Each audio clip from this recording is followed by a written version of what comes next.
Namaste. This is the Filmlinks Podcast World Tour. A special summer series where we explore filmmaking from around the world. May Jonathan Hu. May Alex Hu. Yasapta Chabis Hey. India Inundation. Because there's so much to talk about, Alex. There's so much. It's crazy. It's literally a brand new world. It's a whole new world. I'm on a magic carpet ride. Oh my God. Yeah, but we're not talking about fake Disney India. We're talking about real Indian cinema, trying to cover a broad swath, but even so, we are just scratching the surface this week. We will definitely have to do some follow-ups because there is just too much to cover. There's too much. And you know what the world tour is starting to remind me of, Jonathan? What? It's starting to remind me of some of the original filmmakers, the Lumiere brothers. They were not the first ones to invent a camera, but they helped invent a very movable camera, and then they took that camera all over the globe and showed movies and recorded movies in different countries. And they're pretty much the people who introduced cinema to a lot of the countries that we're going to be talking about on the world tour, including India. They showed up in 1896 in Mumbai and showed 6 films, and the rest is history. Yeah, they kind of left their mark. They're kind of like the Odysseus of the film world. They just kind of traveled around to different places and left their mark, except he was sleeping with goddesses and they were just showing movies. But we even get like a lot of cinema innovations from India once this thing started to develop. So one of the first pioneers of film in India is Dadasaheb Phalke. And we apologize like upfront for this entire episode of names that we'll be mispronouncing throughout. We're going to be giving it our best, but we're very, very novice. We're novices at pronouncing with this kind of accent and this kind of intonation. So apologies while we get adjusted to it, but I can guarantee you that we're both going to be watching a lot more Indian cinema in the future, and hopefully we'll be getting better at it as we progress. Absolutely. But anyway, Dadasaheb basically created the first full-length Indian film, and he had seen a silent film before that portrayed Jesus, and he wanted to portray Indian gods and their religion and mythology and stuff like that. So he starts making films, and it becomes this big thing in India, incredibly popular. We even get a lot of innovations like bounce lighting in the 50s from a famous cinematographer. And like bounce lighting is such a basic thing nowadays. I did not realize that was invented in India and was pioneered in only the 50s. That was kind of crazy to me. Yeah, I mean, every scrappy YouTuber knows how to do bounce lighting, and that came from India, and that's pretty cool. And I guarantee you most people don't know that, but it's really interesting. And I think that's one of the things that's most interesting about it to me this week is how not on my radar India's cinema was for me beforehand. And it came in this week and made a giant splash. It's such a big market. There's a reason we call it the India Inundation, and it's had such a big influence on its own cinema. Actually, it's like this echo chamber of really interesting developments that was so interesting, and that big splash I feel like is kind of poignant because that's the type of films that we're dealing with this week. Yeah, some very large and almost mythic in quality, operatic. I saw a review of one of the films we're watching today. It's kind of operatic view of these stories, and that's what they are. They're big, they're bold, and they don't apologize for being so. Yeah, subtle is not in the toolkit of Indian cinema. It's all out there. And it's fun to watch, and they make it work in a way that I'm not used to seeing, and I find that fascinating. But when we talk about India's cinema, we're not really talking about a completely unified market. India has something It's like not all Bollywood. it's not all Bollywood. Bollywood is the Hindi cinema. But India itself has like 22 official languages. It's in the 20s. There's a lot. And that those divisions of languages and the cultural divisions that follow those have kind of created over the years a bunch of different film markets. And they're kind of all named after Hollywood. So, like we said, the Hindi-speaking film market is called Bollywood. The Tamil-speaking market is called Kollywood. The Telugu-speaking film market is called Tollywood. And there's about at least 17 others of these that can be considered Indian film markets, and they're all named something wood. Yeah, and obviously Bollywood is the biggest one. It's the one people know about. It's kind of become the name that means Indian film for us Americans who are not very well versed. But actually, there's Telugu. The Tollywood film market has become very big and has actually surpassed Bollywood in its film output in several years, like 2005, 2006, and 2008. And these three that you pointed out specifically, Bollywood, Kollywood, and Tollywood, are the three that we've pulled films from for this week, so that we could kind of get a bit of a spread and see, and not just limit ourselves to the main Bollywood market. Right. And I don't think we're going to be able to draw many distinctions between the individual film markets this week. Not that there aren't any. I'm sure there's plenty. And I'm sure there's lots of academia about it out there, or at least articles out there about it. But we're still trying to introduce ourselves to Indian cinema. So we're taking a wide sampling up front to really get a good look at it through a wide lens, through a nice big lens, like these movies like to do. So yeah. We figured when in Indian cinema, go big. Do as Indian cinema do. Yeah, go big. Yeah, but aside from these main market districts, I guess, of Indian cinema, there's also what's called parallel cinema, which is basically like the independent cinema, the films that are made outside of those big markets. And that's where you see a lot of stuff like we've talked about before with the surrealists who are going outside the mainstream, or the neorealists who are going outside, kind of wanting to make stories smaller, more intimate, and different than what the major studios are making. So one of the famous filmmakers, Satyajit Ray, I think, I'm sorry again, he is apparently one of the most influential directors of the 20th century, and he was very influenced by films that we've talked about over the last couple of weeks, like the neorealists with Bicycle Thieves, and some of the French poetic realism, which kind of gave rise to the French New Wave. So that's where we see stuff like that, and that's not exactly the kind of films that we're getting into today, but maybe we'll reserve that for another separate episode.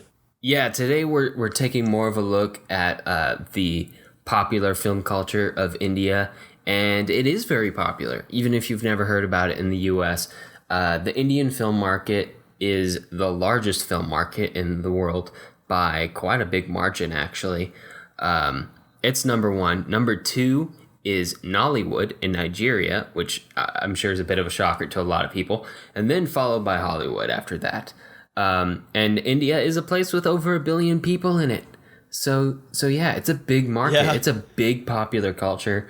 And I'm sure that this seems really obvious to a lot of people, but I feel like it's an important thing to keep in the back of your mind while you explore films that are very different than what you'd be used to consuming in the mainstream American market. To understand that these are big blockbusters. These aren't the type of foreign cinema that you see at the Oscars, which is almost uniformly artsy foreign cinema. This is primarily, yeah, European, Japanese, artsy, independent foreign cinema. But this is the poppy, popular stuff in India. But a good comparison to the American independent cinema, which is pretty notorious for having like a million logos before every film, is that every film we watch this week had like a million logos before it. Yeah, I was noticing that. It takes like 3 minutes just to get through the production studio intros. Yeah, because each one is suitably epic.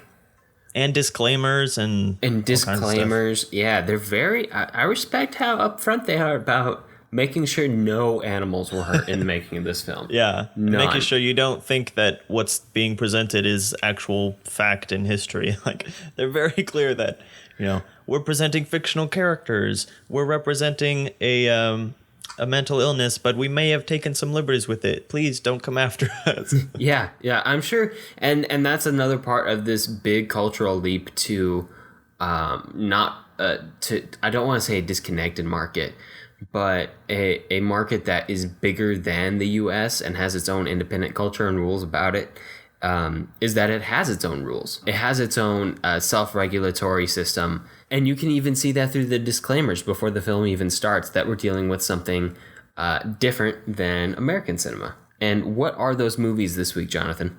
Yeah, so we are kicking off this week with a film called Mughal-E-Azam, which is available on Netflix if you want to watch it, and you should. It was really good, epic. It comes out of the Kollywood market. It's a historical epic. Like, I kind of equate it in my mind from an American point of view to Cleopatra or Ben-Hur, one of those classic epic historical dramas. It was shot in multiple languages, like all of these films are. Hindi for the Bollywood market and Tamil for the Kollywood market. Is primarily in Kollywood, and also available in English. And it's actually also available nowadays in Urdu, which, to drop another forest-based cinema market on you guys, that is also known as Bollywood, which is based more in Pakistan, but kind of the same mega region there, and it's based out of the city of Lahore. And the second film we're talking about this week is My Name is Khan, from 2010. This is a straight-up Bollywood film, although a lot of it takes place in the U.S., and actually a lot of the dialogue is in English, which is kind of comforting. It was a nice handhold as I crossed that bridge into Bollywood. And it definitely is a modern drama dealing with timely and modern issues.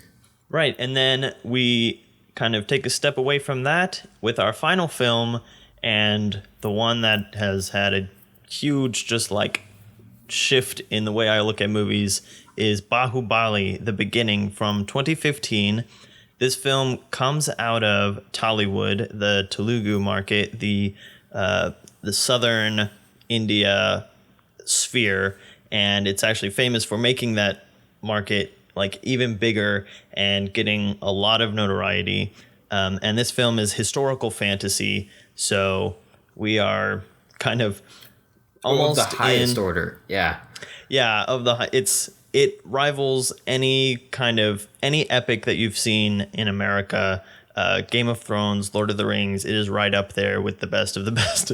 And add in musicals. The way I kind of describe it is if Peter Jackson, Guillermo del Toro, and Baz Luhrmann worked on a film and had a perfect collaboration, you would get this movie. Yeah, in India, but yeah.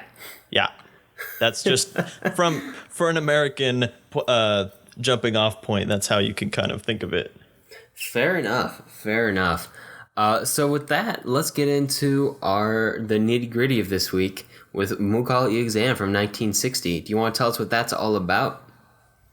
Yeah, so this film is big. And all of these films are almost 3 hours because part of the bigness of Indian cinema is that they're also very long quite often. This one actually hits the 3 hour mark, I believe.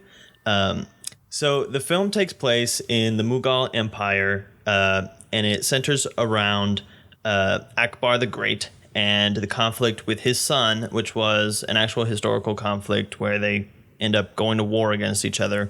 But the parts that may or may not be true is a little bit of a legend of the son, Prince Salim, who falls in love with a dancer, a servant in the empire, and his father decides she is below him and they cannot get married, and this strife of of the love versus the duty kind of culminates into a big war. She keeps almost getting killed, and then they almost kill him for her, and all this back and forth. It is a drama of the grandest scale, and it was really entertaining. Yeah, so like you said, this is definitely a reminder of those old Hollywood historical epics, like Ben-Hur and the Ten Commandments and Cleopatra, like you said. Just because of how big it is, how big the sets feel, how big the matte paintings are. They actually used elephants. They used a ton of extras, big set pieces, everything you think of when you think of a big film of that sort. There's wars, there's battles, there's like a Shakespearean love drama going on with royal intrigue, but not in like a short, not in a 1.5 hour or even a 2 hour or even a 2.5 hour scale. On a 3 hour scale, there are a lot of parts to this film. It starts. Yeah, it had a lot of twists and turns. Even getting up right to the end is like you're like getting whiplash because you don't know what's coming next. Yeah, I thought it was just going to be after the first hour of the film. I just thought it was going to be a palace romance drama of my royal dad won't let me marry who I want to marry. Boohoo, being royal is hard. But it was a lot more nuanced so than that. More than that. It was so much more than that. A political drama, it's a family drama, it's a romantic drama. Yeah, and it doesn't just harp on that single point. People make mistakes and make choices, suffer the consequences or enjoy the consequences of those decisions, and then are faced again by new choices and new challenges based off of that. Go through the same cycle, then go through the same cycle again. So there's choices stacked on top of choices, plots on top of plots. It really has that epic, that historical cycle type feel. Yeah, and wrapped up in all of that and the romantic drama is the conflict within the emperor, who is trying to differentiate the king part of himself and the father part of himself, and deciding which one takes precedence at any given time. And we see it go back and forth. Sometimes he wants to give in to his fatherly love for Salim, and sometimes he has to, sacrifice Salim because he's the emperor. But we're seeing that struggle, and it's very nuanced. And so here's a quick spoiler alert. If you want to skip past this, just go a couple minutes ahead, I guess. But one of the most interesting things to me about the film is that in that struggle, the emperor side of Akbar wins out, and he does not give in to letting his son marry the servant girl, which is interesting because we've seen conflicts like this before in a lot of American films, rom-coms, romantic dramas or whatever, where the princess wants to, the princess wants to marry someone, but she can't because whatever. But then there's a change of heart in the king, and he's like, okay, love wins, blah, blah, blah. But that doesn't happen in this movie. It's more of a tragic ending, not an entirely tragic ending like Romeo and Juliet or anything, but on the scale of, nothing changes and the state wins out, essentially, which I thought was interesting because I wasn't expecting that coming from the American everything has a happy ending perspective. Right. And I mean, not even everything has a happy ending. I mean, everything in the past 2 decades in America has been pessimistic, but that's a topic for a different day. I mean, definitely when you're talking about old Hollywood films, happy endings were almost mandatory, and you get the this mixed. Felt much more Shakespearean. Yeah, though. This was a mixed bag Shakespearean type ending, and it's just another example of something I think I already mentioned, but I'm going to keep mentioning, is how surprising I kept finding these films as I was watching it, and by that I mean. So Jonathan and I watch a lot of films. Shocker, I know. But we watch a lot of movies. 67 just for the podcast. Just for the podcast. And we watch so many more than that. And we've been doing this thing where we try to figure out how to make a movie. Still haven't figured it out, but we might one day. Working on it. For a very long time, or at least to us, because our lifespans have not been very long yet. So it's gotten to a point where wherever we watch movies from the West, for the most part, we can tell what's going to happen next, or we can kind of guess the ending. Occasionally there's a really big twist that we don't see coming, and that's always really pleasing. So it was really nice to watch these three movies this week, and starting with Mughal-E-Azam, and starting especially with this ending we're talking about now, and be like, oh, that's how it's going to end. Yeah. Like, it's just not what you expect. And it's all these different, I guess the best way to describe it is a convention. I think you were talking something about a film accent almost, Jonathan, where it's just different. Like, the conventions are different. The way they edit is slightly different. The way information is presented is slightly different. And the way the story progresses is slightly different. And more things on top of that is just still surprising to me, because I'm so new to Indian cinema, that it's a really pleasing experience to go through films and be like, oh, I didn't see that coming at all. Whew. Yeah. It really is truly dramatic. Yeah. That's kind of how I was thinking of it this week, is almost like an accent, like listening to someone who is speaking your language, but has, like, they're not native, so they have a little bit of different way of saying certain words and things like that. And so what we've talked about a lot on the podcast in the past is cinematic rhetoric. It's these tools that filmmakers use and can pull from to build their stories. And it's like India has the same tools of storytelling, but they just use them in different ways than we do. And it's like, you don't even think about how similar all the films that we watch, like the ways that they're presented, are, until you see a film that does it in a different way. It's like all the same things, just done differently. And in most cases, it's almost like it's all done on caps lock. It's pushed up to the next level. And we'll see that a lot in My Name is Khan and Baahubali. Oh, yeah. Yeah, it's go big or go home. And especially in Mughal-E-Azam and Baahubali, which are these big historical epics, the big feels really, really right and really, really fitting that everything's turned up to 11. But when we go to talk about My Name is Khan, there's still a lot of stuff that's turned up to 11. And granted, we're still not pulling from a very large sample size here. And there's going to be a lot of different kinds of Indian cinema that we experience and that we watch, and are made a little different. But right now, it feels like, as we're going into it, that everything is going to be cranked up to 11, and we better get used to it. And I've been enjoying it so far. It's been right up in your face and really enjoyable. The musical numbers are just out there. They're just out there, and they're here, and you're going to enjoy it now because it's fun to watch people sing and dance. And it is. And they're everywhere in Mughal-E-Azam. Yeah, in fact, so much that it has recently been turned into a stage musical, because that's what it is. And a lot of the music is actually incorporated into the story, because our main servant girl love interest is a dancer and singer in the palace. And so it feels very natural. There are some times when she'll sing just like when she's imprisoned or something that aren't as natural. But I mean, they fit like they would in a staged musical or something like that. But at other times she's actually performing, or they're having literally a sing-off, like a rap battle.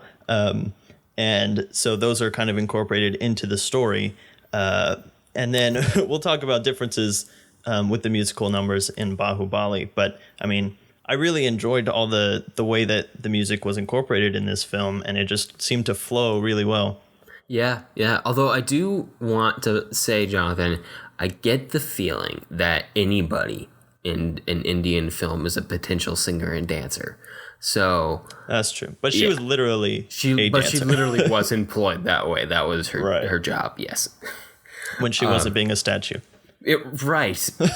That was weird. I was into it, but that was weird. It was a thing that I was just like not expecting and going for it. You have to think of it, almost all three of these films, you have to think of as fables, almost like an oral story that would be told a long time ago. That's almost like a legend.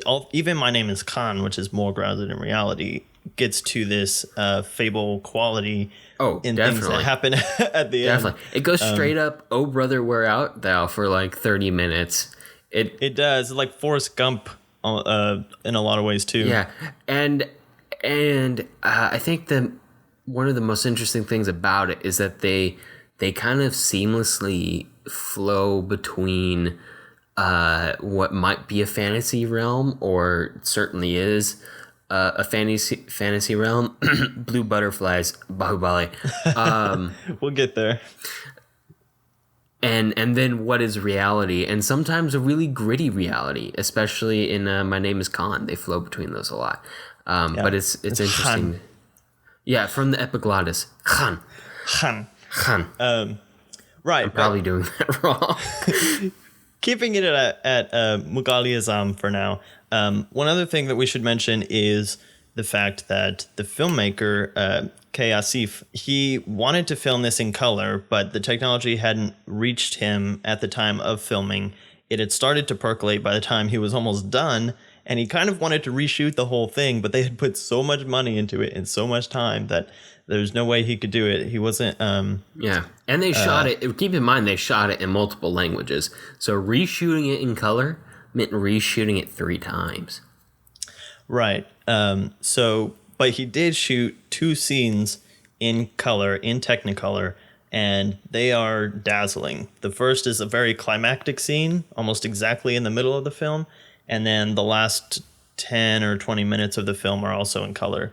And it is really astounding the way that the color is used. It is. It's just dazzling. It's right up in your face. I mean, we're in a palace that's just studded with jewels, like nothing but jewels on all the walls. Literally everything shines. And everybody's wearing jewels, and there's jewels everywhere. Indian fabrics are so colorful, just like inherently. It lends itself to color film really well. That's right, yeah. This whole Indian court vibe, Indian court style they went with for production design is just gorgeous in color. And they even went back and colored the rest of the film, didn't they, Jonathan? Yeah, not terribly long ago, they went back and someone, I don't know if it was the original film team or not, but they released a print of the film that had been recolorized in post-production, which is basically, coloring manually all of the black and white images. And the colors, like whenever you do that, it looks a little bit off, but it's still really interesting and striking to see how colorful of a movie it is. Yeah. I'm actually, you know what? I'm tempted to go back and rewatch at least the first half of the film, because after the part where it was in color, which by the way, I wasn't expecting. So there's another surprise. Mark that down. I was waiting for it. On the other hand, I was waiting for it because on IMDb I had seen some color images and stills from the movie. I figured they had recolored it, but I didn't think there was going to be a partial color version. Right. Which again is just another example of India being like, we're going to use this technology how we want. You don't need to use color consistently throughout a film, which is a thing we saw last week in the French New Wave. Too, well, it also reminds me of The Aviator and our discussion of Howard Hughes, who had made his whole movie and then sound came out and he reshot it and then color started to come out, and so he did parts of it in color and stuff like that. They weren't crazy enough to remake the whole thing, thankfully. This mad dash to try to keep up with the technology as it comes out, right? Which can lead to some really interesting films that are caught in that changeover process. But like I was saying, after that first color scene came up, which is really fascinating, really fun to watch. It's a big musical number, or big as in meaningful. But like there's not a lot of performers. It's a dramatically pivotal. There kind of is a lot of performers if you look at reflections, but but after that, going back to the black and white, I felt like I was appreciating the set design a whole lot more than I was before watching the color scene. Like I could almost imagine how glittery and golden this palace was.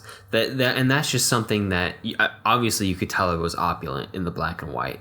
But in that grayscale, you just don't notice how colorful and how shiny it is like you do in color. And once you know that about a setting on film, it sticks with you. So that was with me for the rest of the film. And then I'm sure if I would go back and watch it from the beginning again, I'd have a new appreciation for how for like the glitz and the opulence that Salim grew up in when you see him become like a little alcoholic at the beginning, which is wow. They can get by little, like physically, because he's like a teenager or less at that point. Yeah, no, I'm not being like degrading towards alcoholics at the moment. I mean like physically small, because he's a small child, and that's kind of sad. And wow, these movies can get sad at the same time they can get kind of campy at the Right. Yeah, it's an interesting mix. It's let me put it this way, Jonathan. So I'm sure you know about this, but for those of you who don't, there are different things that you can work in when you're coloring film or digital video or whatever, called color spaces. And that's essentially the range of color that you can work with. And there's like a legal setting that you have to stick within. And there's different color settings on different cameras and so on and so forth. But when I think about Indian cinema, essentially I think about a bigger color space. Like the possibilities, all the colors, and the intensity are just wider than you get in Western film. And that's not to say that Western film can't be intense, but you don't often see films out of America that run the full gamut. Color joke. The way that Mughal-E-Azam or My Name is Khan or Baahubali do, especially Baahubali. And we'll definitely come back around to the color point in Baahubali. There's a lot to talk about with Baahubali. But just to wrap up Mughal-E-Azam, I think we can kind of throw this back to our biopic discussion with the idea that, this is not a historically accurate film on all accounts, but it does hit at very fundamental human experiences, like the relationship to a father and a son, the warring familial and professional feelings inside of one person, the desire to stick to your guns when you found somebody that you love and want to spend your time with, no matter what the opposition is. It hits all of these points, and it tells it through the story of someone who actually lived, regardless of how accurate to that person's experience it is. Yeah. Think of like Shakespeare's Henry and Richard plays. Or Julius Caesar. Yeah. I mean, technically based on a real person. And definitely used to like up the ante and up the experience of the story, but not really a biography at the same time. All right, so moving on to the second film, Alex, do you want to set up My Name is Khan for us? From the epiglottis, Khan. So Khan is a very lovable character. It's hard not to love. He's just a good person. But the movie is about a man named Khan. At first a boy named Khan, but eventually a man named Khan. And I'm not going to worry too much about saying it with the epiglottis at the moment. Although that is a recurring joke. Like, we're actually referencing the film right now. We're not just being generic idiots. We're being specific idiots. And it does star basically the King Khan of Indian cinema, Shah Rukh Khan, as Khan, who is a man with Asperger's syndrome, which for those of you who don't know is on the autism scale, and it comes with a lot of the associated symptoms or signs or whatever you want to call them, which make it really hard for people to communicate with the world, and especially in Khan's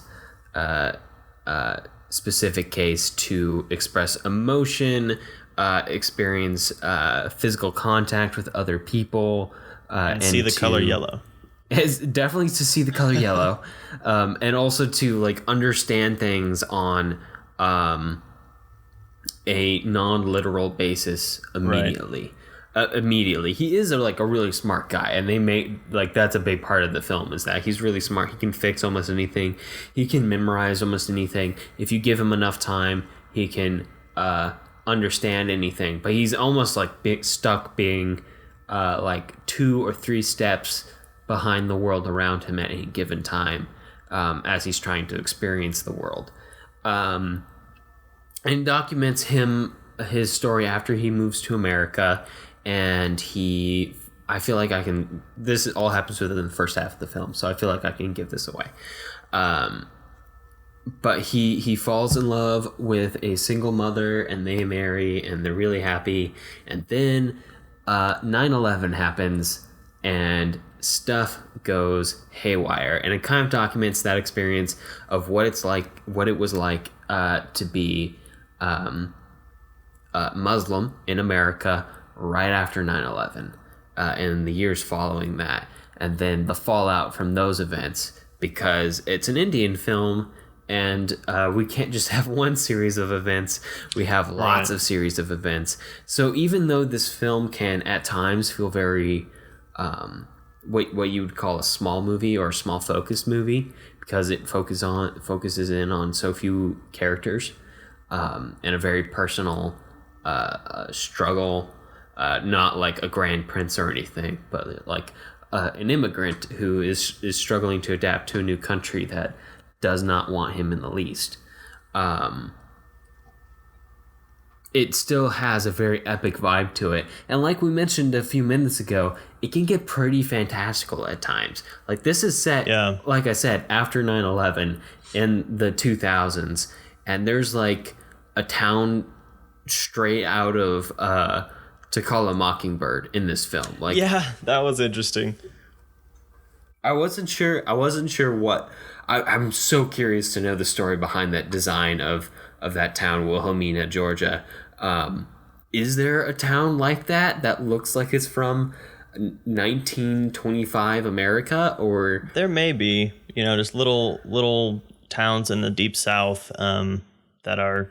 little enclaves large that African American population that still have a lot of traditional ways of life, I guess. Did they even have telephone wires, though? I mean, it literally looked like they stepped back in time like 100 years.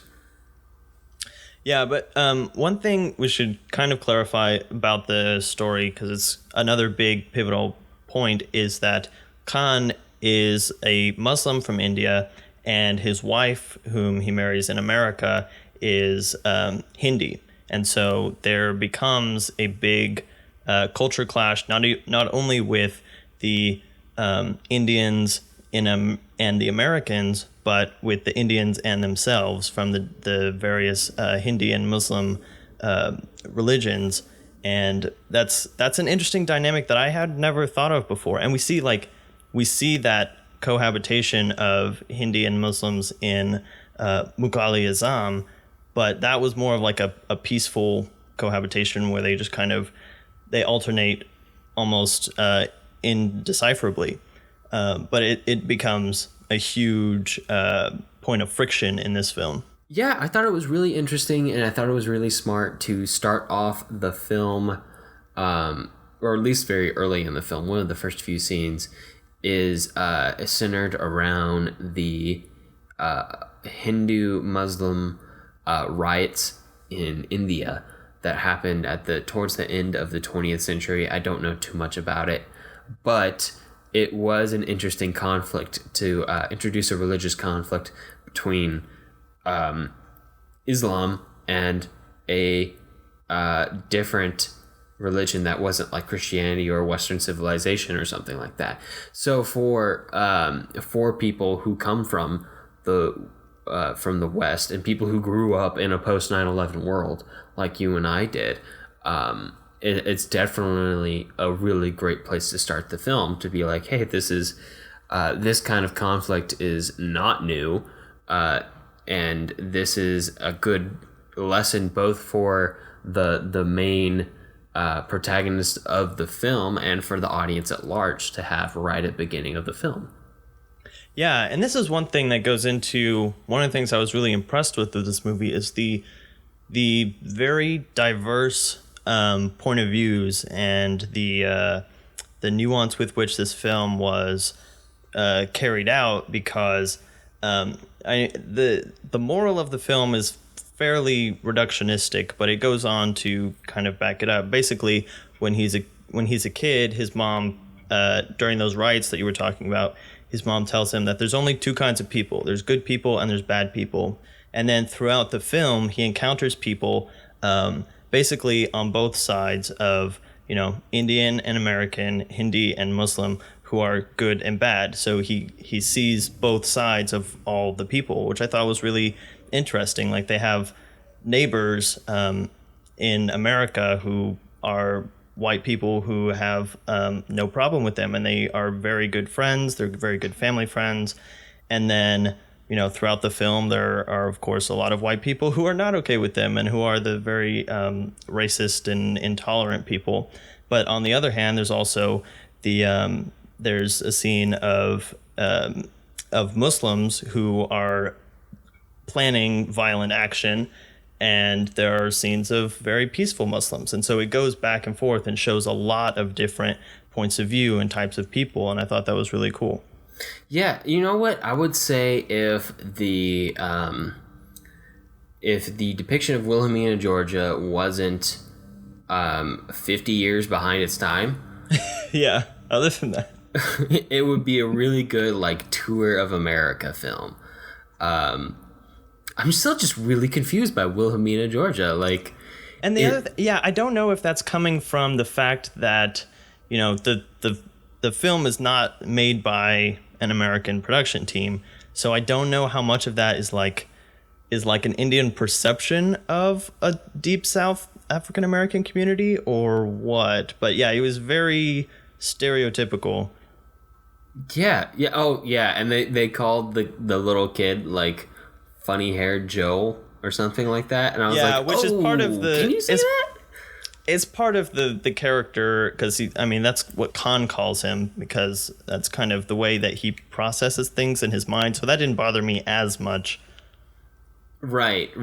Yeah, and Khan does. I don't want to say get away with, because that doesn't feel right, because it's not like he's trying to sneak stuff by. It's just how he understands the world and how he says stuff. And people are like, oh, wow, you're so blunt. And they tend to find it funny or charming or refreshing almost before they get alarmed at it. Like, even like a much more simple, depoliticized example would be when they're having dinner with their neighbor friends, and the neighbors are all stressed out because the dad in the family was going to be sent over to cover the Afghanistan war as a reporter, and they were all stressed out. And the wife asked Khan if he liked the chicken, and he was like, "No, it sucks." Everyone's like, "Oh, okay," and they all laughed it off. It breaks the tension, and they all start laughing. And I feel like there's almost a lesson in that to be learned. Not to be super blunt with everybody, but maybe you don't have to hide what you're thinking all the time. Yeah, and on like the flip side of that part of his character is the fact that like you've been saying, he can't understand people emotionally on an emotional level. So when you say things, well, he can. He just doesn't do it as fast as other people. Right. So like he takes things very literally. Yeah. So if someone says, "Oh man, I would die if that happened," then he's like, "Oh no, don't die. That happens a lot during the movie, but it's like this thing where it takes him a second to realize, oh no, you didn't mean that in that way. In the way that you actually said it, you meant it in a different way. Yeah, and that was a big turnaround. That started off as being like really funny and cute and charming, but towards the end of the film, man, did it have a different meaning. Yeah, because basically the whole second half of the film, after the first half of the film, which is basically a rom-com of him getting together with his wife, which was very sweet and great, and I loved it. But then after that, there is a pivotal turning point that I won't spoil, but his wife is under extreme emotional duress, and she's like, "Can you explain to everyone in the world that you're not a terrorist? Can you go ahead, just tell like the president that you're not a terrorist, and then maybe things will be okay." And so he leaves and goes on this quest to tell the president, "My name is Khan, and I'm not a terrorist." And that's what the whole film kind of follows from that point, because he internalizes that in a very literal way.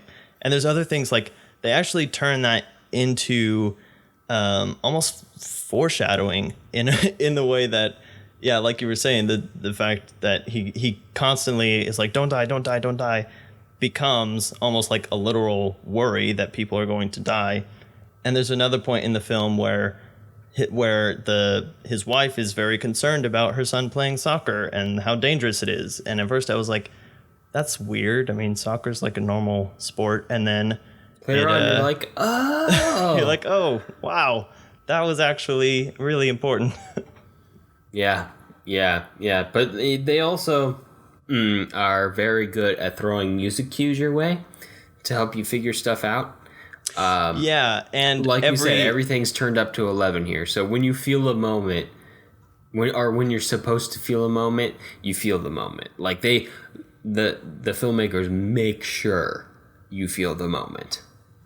Yeah, and this is what I would say, like when you're watching a film with an accent, because this is the closest to like a modern, set in modern times, set in America, so it's easy for us to identify it with a normal American drama film. And the presentation of it is the most kind of jarring part of it, because any time they're trying to, convey something, like you were saying, convey an emotion, they just use all the cinematic rhetoric that we have and just put it on caps lock. And they're like, this is an intense scene, or this is a romantic scene, lens flares everywhere, happy music, slow motion everywhere. Yeah, and if you don't have like a one-to-one to this, if you're having a hard time picturing this, imagine the sound cues that you hear during like a reality TV show, except like, composed a little better, or a lot better, and delivered more cinematically. But like that dramatic like sound cue with somebody turning towards the camera, like, oh my gosh, I can't believe he didn't say that. Picture that. And that's kind of the moments that you really feel when you're like, oh, this is important. I should be paying attention to this. And it brings it to this place from an American perspective of almost feeling cheesy sometimes, because it's just so much. It's kind of the thing that you almost see, like almost bringing it way back to our Pride and Prejudice 2003 discussion, where it's like that 90s, early 2000s kind of straight to video thing, where like things are just like really exactly how they should be, except for the themes in this film are so nuanced and so important that it kind of raises this film above that. And the fact that you realize that you're watching a presentation of the same kind of material from a different culture, and you just kind of, at some point you just have to go, okay, I'm just gonna ride it, just ride the film. Yeah, and I feel like I mentioned this to you before we started recording today, but I feel like a lot of it is that we are just not used to this kind of cinematic or this usage of cinematic rhetoric. Like the rhetoric is all stuff we've seen before, but used in this way and delivered so intensely. And at these specific moments rather than these specific moments, putting something in the foreground rather than the background, lingering on this for a little longer than you normally would have in a Western film. And by Western, I mean like Western civilization, not guns and cowboys. It's just not something we're used to. And I might liken it to if you had a time machine and you grabbed somebody from the 30s and brought them forward and tried to show them a Fast and Furious movie, they'd be like, oh my gosh, what is happening? Yeah. They might have a seizure, actually, because there's so many cuts. Yeah, it's almost the intensity of a Fast and Furious movie brought to an Oscar bait drama, which is an interesting combination. Yeah, and that's what it feels like. It's just that the pacing and the timing and the usage of these things are different. You know, and if you want to go back, we keep talking about rhetoric, and maybe that slide back and forth between different versions of cinema is a bit hard to understand. Then go back to your first time in high school reading Shakespeare, and you were looking at it and you were like, I know this is English, but it doesn't seem like English. You know, it's all there. It's all there. It's still modern English. It's not even Middle English. It's still modern English. But it just takes some time to get used to the different usage and the slightly different tweaks here and there to really adapt to it. And I'm sure after you and I and hopefully our listeners have watched like 10 or 20 more Bollywood, Tollywood, Kollywood, whatever would films, you know, we'll have started to get that. And hopefully, if we're really lucky, we'll find some stuff there that we really like and some techniques that we really like and some attitude that we really like that we can take and put into future work. Yeah, and I mean, clearly this kind of filmmaking works. This is one of the highest grossing Bollywood films ever, and it has incredibly high reviews in America and in India. So it's just different. We're kind of describing our experience as new Indian cinema consumers, but we're not criticizing it as such because we tried to pick a bunch of films that are very good, and we're picking them apart, trying to see where the differences are from our traditional experience and a different kind of really good cinema. Okay, so I know you've been excited to do this one, Jonathan. Do you want to set us up for Baahubali, the beginning? Yes, I do. Baahubali is one of a kind experience. I don't know. I'm going to try and describe it, but it's just too much. You have to seriously pay the $5 and watch it on YouTube or whatever, because it is that kind of movie. Baahubali is a legend. It's a myth. So the film opens with a baby being carried by its mother at the bottom of this gigantic waterfall that you cannot see the top of. And she gets shot down by some soldiers and kills a lot of them. And then the baby is rescued by these villagers after the mother drowns, and grows up to be extremely strong and charming, and eventually climbs the waterfall and finds this whole other world with this tribal clan that is trying to rescue their queen from this emperor who has this dastardly plan. And then at the end we get this 45-minute flashback sequence of a lot of epic stuff and war and battle, and then we end on a cliffhanger, and I have to see the second one. That's all. I mean, without spending an hour describing this movie, that's about as much as I can sum it up. Yeah, it's kind of a film told in parts that are slightly out of order chronologically, and by slightly I mean like 25 years out of order, but whatever. They're in order of significance, so they're juxtaposed to their proper location. So it's essentially an epic cycle that you're watching, and I'm guessing, even though we haven't seen it, that the second one is broken into two parts as well. Because they have to finish the flashback and then finish the real-time story. Yeah, they have to finish both stories. But it's effectively a story told in parts. So it's almost like it's not even a flashback. It's like the fourth chapter of A Study in Scarlet. It happened in the past, but really it's its own story. Yep, and that is such a niche comparison, Alex, but I love it. It's deep cut. We go deep cut here on the Filmlings. Free plug of the week, read A Study in Scarlet. But we have like 10 free plugs of the week already. I know, we're getting and there. They're coming. I know we haven't said them yet, but they're coming. Just wait. Anyway, this film is like, it has been and is still making a huge impact around the world. Baahubali 2 is getting like some crazy attention. It just came out like a couple weeks ago. So depending on where you are, check your movie theaters. If you can find it, it is probably a great experience to have on the big screen. But just from watching the first one, there is a lot to talk about in the way that the film is made and the story and everything. It was just I don't know how do you describe it. It was an experience. Everything. It's, Everything. Think of anything you could have in a film. Throw it in a pot, mix it up, add some fancy cinematography, bunch of CGI, a bunch of CGI disclaimers, some horses, epic beard, and a crazy sword art department. Musical numbers. You've got Baahubali. Yeah. Yeah, there's some good. How many musical numbers were in this film? A lot. 7 or 8 at least.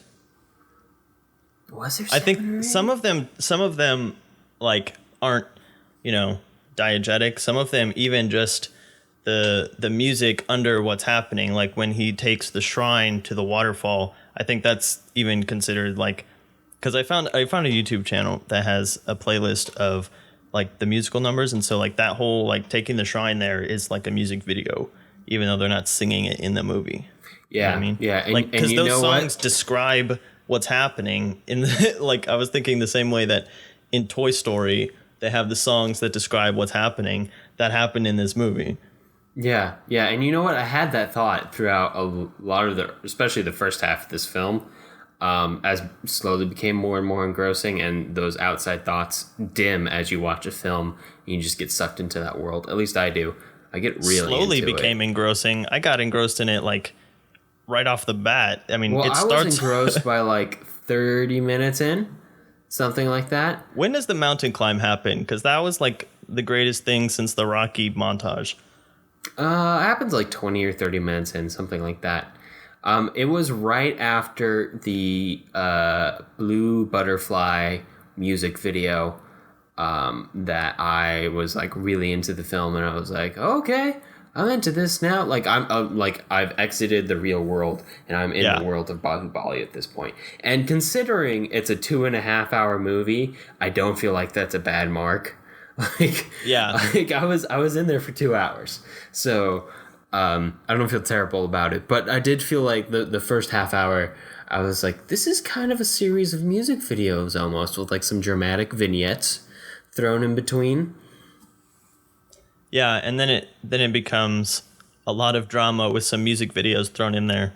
Yeah, and I think that's part of that boldness and that I don't want to say frankness. I want to say intensity, passion of Indian cinema that we've been talking about, is that when they do a musical number, they don't worry too much about how integrated into the they real exit world it is. the narrative. Like, you know what? This is fantasy. We're in fantasy world now. We're doing it. So they just throw it at you. And I feel like the mystical blue butterfly girl, who is a real character in the film that gets met later on. Yeah, she's like a goddess that guides him up the mountain. Yeah, over the course. And they don't set it up too much. They're just like, here's a fantasy girl. Hope you realize that.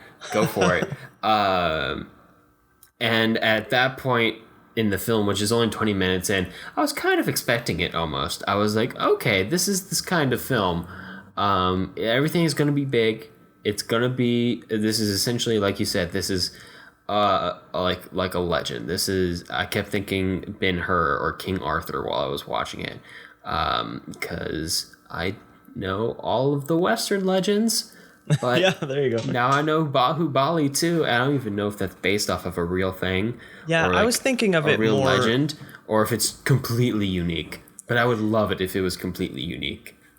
Yeah, and I was thinking of it more in terms of like a Greek myth than even like a Arthurian legend, because it's so like wrapped up in this mythology of, characters who can do incredibly supernatural things, like a Herculean character, and goddesses and nymphs and warriors and stuff like that. And yeah, I don't know. Everything about this movie is big, and none of it, like all of these things may sound like they don't belong in the same movie, like an epic Lord of the Rings story and some like musical numbers music that videos come out of nowhere. I'm trying to picture a music video in The Lord of the Rings. Yeah, but it's the way the film happens, it doesn't feel out of place. Like the film is so bold and confident in itself that everything just feels like it belongs. Like that the movie has to be done this way. Yeah, and it feels like I mean, obviously when you talk about Bollywood, there's a big identification of musicals in Bollywood, but it seems like after this week we've learned that that's just all of India.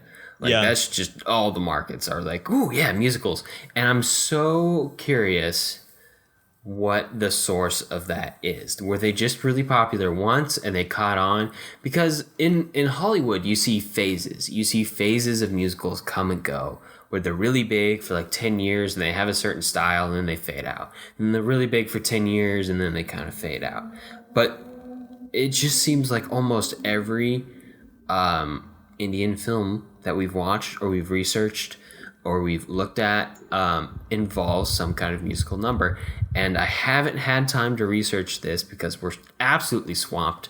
We're prepping for some big things coming up, but I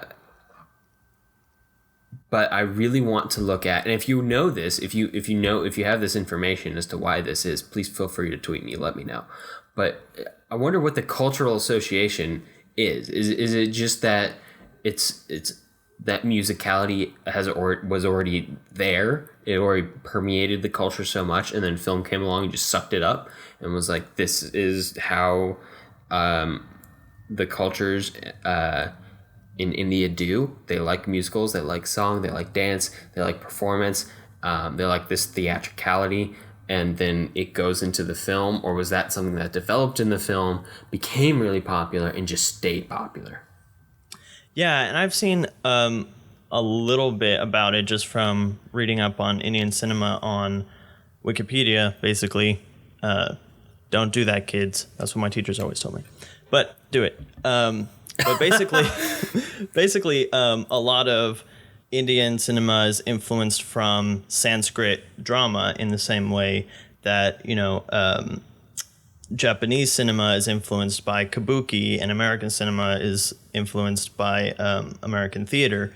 And vaudeville and stuff, yeah. Yeah, and so the Sanskrit drama was very musical and big and mythic, I guess. And so that kind of trickles into the beginnings of Indian cinema and then just, I guess, snowballs and amplifies over time. Yeah, that makes much more sense than a fad that stuck around, because you tend to see cycles and styles and trends like that appear in cinema, but and you see them leave lasting effects, but you don't see them stick around in the same way. Like if you think about like the 40s and 50s MGM musicals in America that were really big, and then they weren't so big in the 60s and 70s, and then you had some come back and so on. But to see something stick around like that and be such definitely an integral part of a film industry is fascinating. I'd love to look into that even more. Yeah, it definitely feels like just an inherent part of Indian cinema. And it is interesting to note that My Name is Khan had no musical numbers. I was actually expecting at least one, even if it was thrown in at the end, like Slumdog Millionaire, which I know I should not compare Slumdog Millionaire because that movie comes from the UK and America, but I was still expecting something like that just because that's the only the closest thing I had to reference. Yeah, I mean, Slumdog Millionaire was kind of a riff almost off of Bollywood films. So that's I feel like It's a great film, don't get me wrong, but it's just not a native Indian movie. No, yeah. We're definitely looking at films by Indians, not just about them, Indians. Right. Yeah. So there is a thing that we need to mention about Baahubali, and that is the fact that the CGI can be very hit and miss. So the film is a lot of CGI. I think it's like 80 or 90% CGI. But there are moments when the CGI is like not done. So there'll be things like a tree that's like shiny, like plastic. I was really confused by that tree. Okay, I'm glad you noticed that too. Yeah. and animals that look more like they came out of a good Pixar movie than belong in an epic. But it's an interesting thing, because if we go back to our conversation about King Kong from '76, and we ranted a long time about how terrible those graphics are and how they felt like they weren't done or ready or looked good, but we were not invested in the story of that film. And this one, like, I didn't care about any of the terrible graphics. I just accepted them because I understood what it was going for, and I was so invested in the characters and the story and the filmmaking that I like that forgave a lot of sins in my mind, of just little technical things that maybe didn't hit the mark entirely here and there.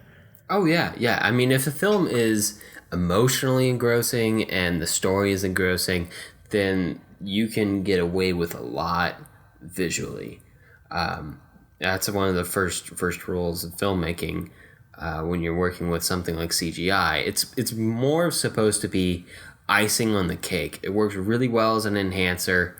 It can kind of handle the workload as a full animator, but it should not be like the emotional toll of a story.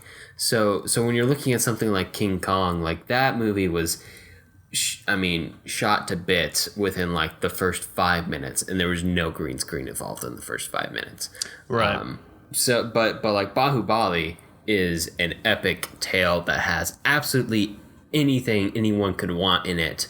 And so I think I only noticed a lot of those hiccups, and they're fairly small hiccups. They're just kind of like dips into the uncanny valley here and there, I want to say. Yeah. That are those things that are not, I wouldn't say technically wrong with the picture, or even aesthetically wrong if you're going to take a still.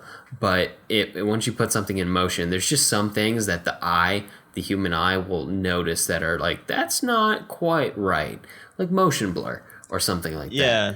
And the other thing is... But after that first hour and a half, though, or hour, I wasn't noticing anything because I was so into it. And, by the end, the big battle, the last battle is so big. I won't tell you how it ends, but there's a big battle. Lasts at least half an hour. But I didn't notice anything during that. And there's so much CGI in it. I'm sure something was a little off. The point is, once you're into a film, technical perfection is not a necessity. Yeah, and you brought up the last fight scene, and that's one of the other greatest things about this film is how much they showed me that I've never seen before. There were so many things that happened in the last battle that were just mind-blowing, because I've seen so many big action battle movies, but I've never seen some of the techniques and strategies that happened in it. And I don't really want to spoil them, but I kind of do. I'll just say there is a helicopter machete, and that was super cool. But there's just all these things, like we were saying before, like these movies continue to surprise us because they're so kind of outside the realm of our experience, which is interesting considering how huge of a market it is. And yet pretty much the only things that I am aware of as far as foreign cinema come from Europe or Japan. There's not that much penetration from Indian cinema back into America like there is from Europe. And that's just an interesting thing. At least outside of those Indian communities that right exist in America, and there's a lot of them. In fact, our hometown has quite a large Indian community. In fact, you were able to find this at the local library there, so that was nice. Well, actually, it is at my local library, but it was checked out and there were 3 holds on it. So wow. If that tells you anything. Yeah, Baahubali is I'm sure we've mentioned it already, but it's kind of a big deal. People are talking about how this is the rise of Tollywood and Bollywood is now dead. And obviously Bollywood isn't dead, I don't think. Overreaction. But if it does put Tollywood more on the map, that's great. If it means more movies like Baahubali, I'm good with it. Yeah, I'm all in. So one of the other things about the CGI that's interesting is the fact that it literally says CGI in the bottom left corner of the screen anytime that something dangerous is happening to an animal, whether it's being killed or riding through fire or falling over or something like that. It has to say, due to the whatever regulations in the Indian cinema authorities there are, they have to say, this is CGI, no animals were harmed in the making of this film, that kind of thing, which was distracting at first, but then it was just like, oh, okay, I guess we just need to know that. Yeah, and I feel like some of that, just to bring it back to the quality of the CGI here and there, is why some of the animals here and there looked a little more CGI than a little more realistic. I wasn't sure. To kind of help clear that balance. You know, it is supposed to be an epic tale. So, but aside from just wrapping the viewer up in the story so that they don't notice anything that's slightly off, you don't have to go for a completely realistic view of things anyway, because it's not a completely realistic story at all. Right. And one other little fun tidbit about the film is that the kind of bad guy tribe that is part of the war at the very end, the big battle we've been talking about, there is actually a language called Kili Kili that they speak, and I think it's considered like the first fictional language written for Indian film characters, which is interesting because we've seen a lot of fictional languages presented in American films and stuff like that, but I guess it's not as big of a thing until you get into a huge epic like Baahubali that you have to actually start inventing a language. Right. I mean, it's kind of a tradition almost in American pop culture for these new invented languages for entertainment to exist. Think Dothraki from Game of Thrones. Think probably tracing Klingon back to Tolkien from Star Trek, going all the way. Yeah, I was going to end it by saying going all the way back to like Elvish with Tolkien, like nerds in the 50s and 60s speaking Elvish to each other, coming up to nerds in the 80s through 90s speaking Klingon, to nerds now speaking like Dothraki or whatever the heck else it is. I'm sure there's plenty of cons for Indian cinema where people will be speaking Kili Kili as well. I also want to clarify that when I've just gotten used to it, and I feel like most of my friends have gotten used to it, but whenever I say the word nerd, I mean it like lovingly, because I consider myself to be a very, very big nerd. I love all the things that I'm sure I sounded like I was making fun of, but I really do like being a nerd is being unabashedly in love with whatever you're in love with, and I love that. So I'm a nerd about being a nerd. All right, so shall we talk about all three of these films from very different Indian markets, but with a lot of similar qualities as a whole now? We should. And the first thing we should do, Jonathan, you want to know what it is? Yes, we apologize for not watching Sholay. For any of our existing or new Indian listeners, we understand that Sholay is a huge part of Indian cinema. However, we had a hard time finding somewhere to stream it online, and we try to watch all of our movies legally on the podcast. So we will get around to Sholay once we can get a copy of it, but it wasn't possible this time. We've already been called out on Twitter. Trust me, after I looked up the motorcycle scene with like the Best Friends song, I was like, oh my gosh, I wish we would watch this film. Like, it is just, like we were saying before, like being like just unabashedly whatever it's going to be.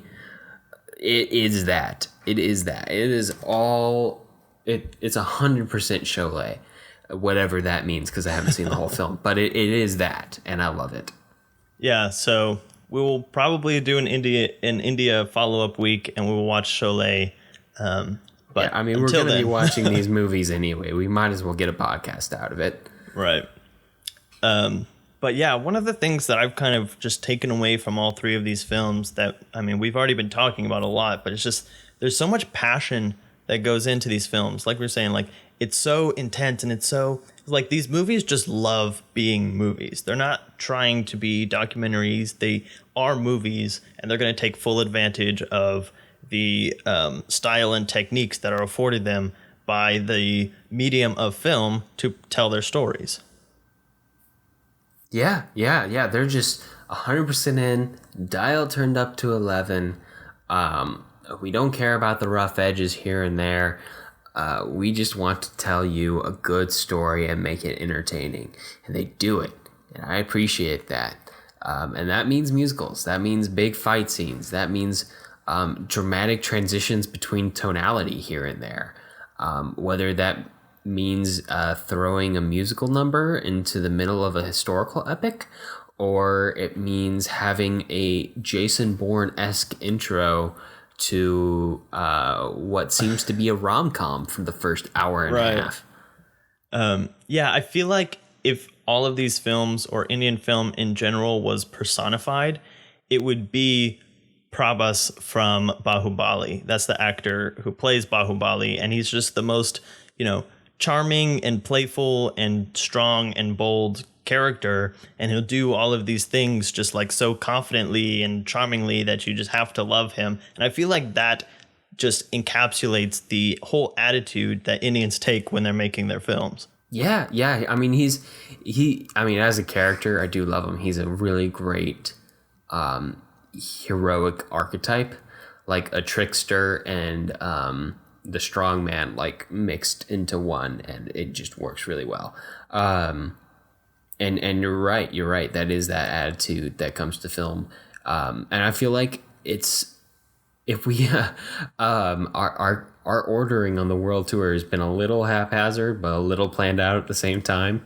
So India falling up to France doesn't seem to make a lot of sense until you watch them together. And we've gone through it, and that attitude of the French New Wave and the attitude that seems to pervade all of Indian cinema, it just works together. It feels like a good follow-up, and I certainly enjoyed it.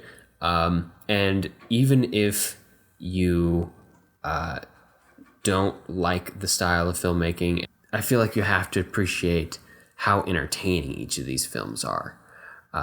Because they just don't let you down on that one point. And I feel like that is how film started out, as entertainment, before it became all about stories and themes and trying to have a message. And that's just something that Indian cinema does really well. Yeah, and when comparing it to kind of the French New Wave and the French cinema that we looked at last week, it's almost where France's cinema is confident in a cocky way, India's cinema is confident in a fun and playful way, and it's very colorful and big, and like just you almost want to give the movie a hug because you love it so much. I don't even know how to describe it. You kind of just have to watch it and experience it to understand. You can give it a hug, but only 2 minutes. Only 2 minutes. Yep, that's from our other movie. Yep. We got references. But the other thing that just like I hope we can convey through this episode is to give some awareness that there are different industries in India. India is so huge that it can't just be, summed up in one city like Hollywood is in America. And there's so much diversity throughout India, and yet there's still this homogeneousness of its content, and it just all feels like Indian cinema, regardless if it's coming from Tollywood or Kollywood or Bollywood. Unless we just haven't learned to decipher the specific dialects that these films are coming from. Yeah. I was about to say, I'm sure as we watch more, we'll develop a finer taste for the individual markets, the individual woods, and we'll get that better. But for now, like the overall supermarket or not supermarket, that sounds awful. What's a better word for a group of woods? Is a group of forests a wood, or is a group of woods a forest? I don't know. I think a forest is the big one. Someone tweet me and tell me what to call the India supermarket of film, because I don't want to call it a supermarket, because that's Walmart. Yeah, but I think the other thing that we could take away from this week is like learning how many different ways there are to tell a story. Like I feel like we've seen a lot in American cinema, but then you go to Indian cinema and it's like, wow, I never thought of, doing it this way or that way. And it's just interesting that there's still those new things that can surprise us. And I think that sometimes where Hollywood might be in some kind of a rut, you look to foreign cinema to find ways to be fresh, but they won't do that because they're too comfortable with what they know works, and not expanding out of that. But that is a big conversation. Spiral at all. Nothing wrong there. Nope. The ship is fine. No icebergs in sight. Anyway. But it's interesting that where boldness in American films sometimes is not the greatest. Like if you think the Transformers series, like they're big and brash, but they don't have the heart that Indian cinema does. Like comparing Transformers with Baahubali, they're both equally fantastic and kind of mythical, but Baahubali feels more human and personal and just entertaining, I guess. I think Transformers has just like run its course. Although I do want to say we did make a point this week of searching out the best Indian films that we could actually stream legally. That's true. So first there's a wave of films that we could not stream legally that are really good, and then behind that there's a wave of films that are like your run-of-the-mill okay. They get like 6s on IMDb type like any films. film market. And then somewhere hiding out there is a terrible blockbuster series in India. I know there is one. I don't know what it's called, but I'm sure it's out there and it's still going. And people are like, why is there still making films of this? And I don't know. But I don't know. Speaking of just broader Indian films to take a look at, there's actually a lot on Netflix. So none of these are actually Mughal-E-Azam is on Netflix, so you can go check that one out. But if you want to look at more, we have a tiny little list of extra films kind of bouncing off of this week. So, for example, there's Kal Ho Naho, which is a romantic drama starring Shah Rukh Khan. Again, it's one of his top films. So you can go watch that one. And then there's also a film called Maki. It's called Maki on Netflix because that's the Hindi title, but it's called Eega, Eega, on IMDb. And that is from the director of Baahubali. And it's about a man who is killed for, like in this rivalry over this woman. And he's reincarnated as a housefly and has to get his revenge. And I will include a trailer for it in the description because it just seems so incredible that I have to watch it, but I have not seen it yet. And then if you want another kind of blockbuster biopic film, there's one called Dangal, which is has apparently been pretty popular in India and in the US, across borders. I'm not totally sure what that's about, but those are places to start if you want to branch out from home without paying more than just your Netflix subscription. Right. And it's something we didn't mention, but I feel like we should because we've talked about a couple other actors on the show in great detail. But Shah Rukh Khan is maybe the biggest film star in the world. Right. And as all the other clickbait titles say, the biggest film star in the world that you've probably never heard of.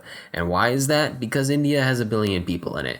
And tons and that's and not tons an exaggeration. That's like expats, it has 1 billion people in it. Literally over 1 billion people.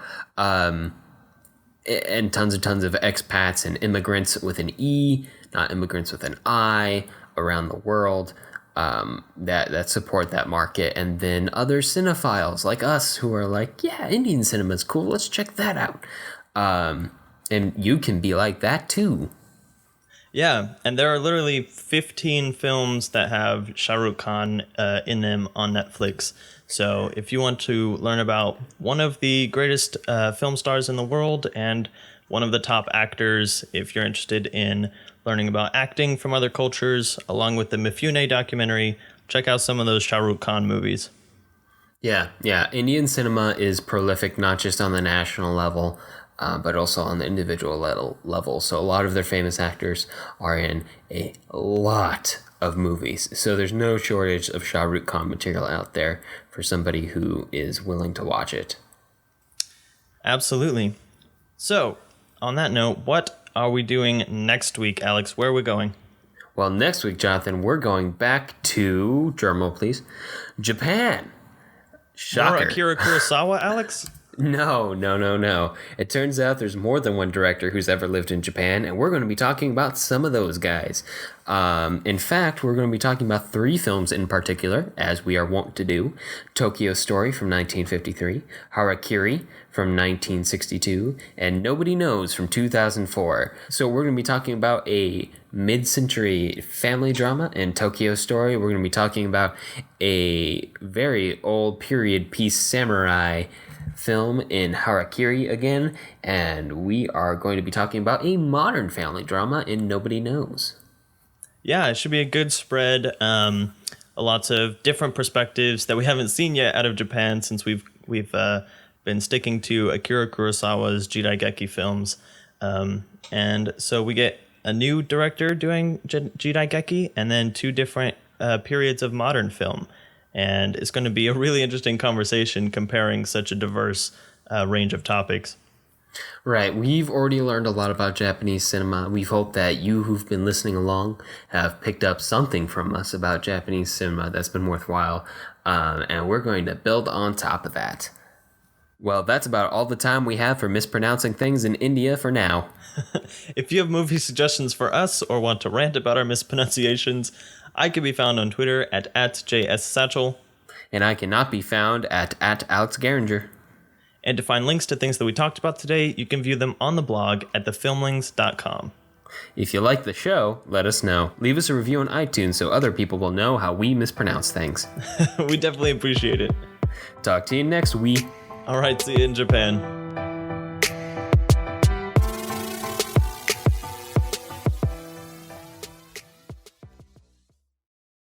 Are you sure it's not? My name is Khan! No.